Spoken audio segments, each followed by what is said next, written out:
राजा विक्रमादित्य का नाम उनकी वीरता और न्यायप्रियता के लिए विख्यात था। एक दिन उनके दरबार में एक अनजाना व्यक्ति आया जिसके पास एक काठ का घोड़ा था। वह घोड़ा दिखने में साधारण था, लेकिन उस व्यक्ति ने दावा किया कि यह घोड़ा किसी भी दिशा में कहीं भी उड़ सकता है। राजा को घोड़े के गुण सुनने के बाद उस व्यक्ति पर शक हुआ, लेकिन उस रहस्यमयी व्यक्ति के प्रति उनकी जिज्ञासा ने उन्हें घोड़े की कीमत चुकाने के लिए प्रेरित किया। उन्होंने अपने दीवान को आदेश दिया कि उस व्यक्ति को 1 लाख स्वर्ण मुद्राएं दे दी जाएं। जाते समय उस आदमी ने राजा को चेतावनी दी, महाराज, इस घोड़े को कभी कोड़ा मत मारना। विक्रमादित्य ने घोड़े को अपने महल में रखा और एक दिन उसका निरीक्षण करने बैठ गए। उत्सुकता में वे उस चेतावनी को भूल गए और जैसे ही उन्होंने घोड़े को कोड़ा मारा, घोड़ा आकाश में उड़ चला। राजा को ले जाकर वह घोड़ा समुद्र पार एक भयानक और अज्ञात जंगल में उतरा, जहां राजा अकेले पड़ गए। इस जंगल में विक्रमादित्य कई दिनों तक भटकते रहे और उन्हें चारों ओर डरावने जीव और रहस्यमयी आवाजें सुनाई देती। 15वें दिन उन्होंने जंगल में एक गुफा देखी, जिसके बाहर एक पेड़ पर एक बंदरिया बैठी थी। थोड़ी देर बाद एक तांत्रिक गुफा से बाहर आया, पानी लेकर बंदरिया पर छिड़का और वह बंदरिया एक सुंदर स्त्री बन गई।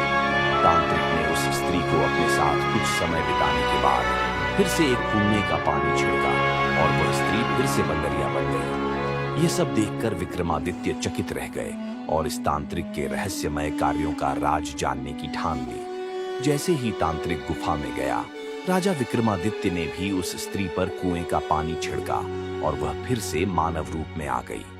विक्रमादित्य ने उससे बातचीत की और पता चला कि वह स्त्री किसी समय की एक तपस्विनी थी, जिसे तांत्रिक ने बंदरिया बनाकर अपना गुलाम बना लिया था।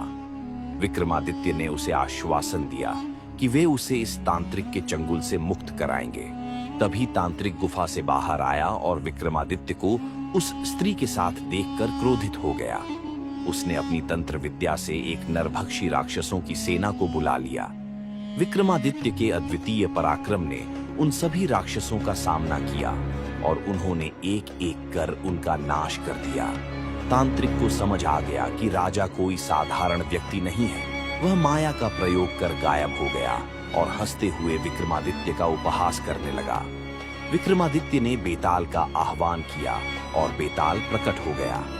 बेताल की अद्वितीय शक्तियों के सामने तांत्रिक लाचार हो गया और राजा के पैरों में गिरकर माफी मांगने लगा।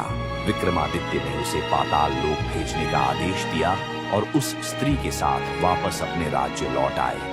रात के समय महल में विश्राम करते समय विक्रमादित्य ने अचानक एक महिला की चीख सुनी। वे तुरंत उठे और महिला की आवाज की दिशा में घोड़े पर सवार होकर बढ़ चले। थोड़ी दूर जाने पर उन्होंने देखा कि एक विशालकाय राक्षस उस महिला का पीछा कर रहा था। विक्रमादित्य ने राक्षस का सामना किया और एक भीषण संग्राम हुआ, लेकिन राक्षस अमर था और हर बार अपने धड़ से कटा हुआ सिर फिर से जुड़ जाता था। विक्रमादित्य ने उस महिला से राक्षस के अमर होने का रहस्य पूछा, तो महिला ने बताया कि उसके पेट में एक मोहिनी रहती है, जो मरते ही उसे अमृत पिलाकर पुनः जीवित कर देती है। विक्रमादित्य ने तुरंत बेताल को बुलाया और उस मोहिनी को पकड़ने के लिए कहा। बेताल ने मोहिनी को जकड़ लिया और अमृत न मिलने के कारण राक्षस तड़प कर मर गया। विक्रमादित्य के इस पराक्रम से मोहिनी भी प्रभावित हो गई और उनके साथ विवाह कर महल लौट आई।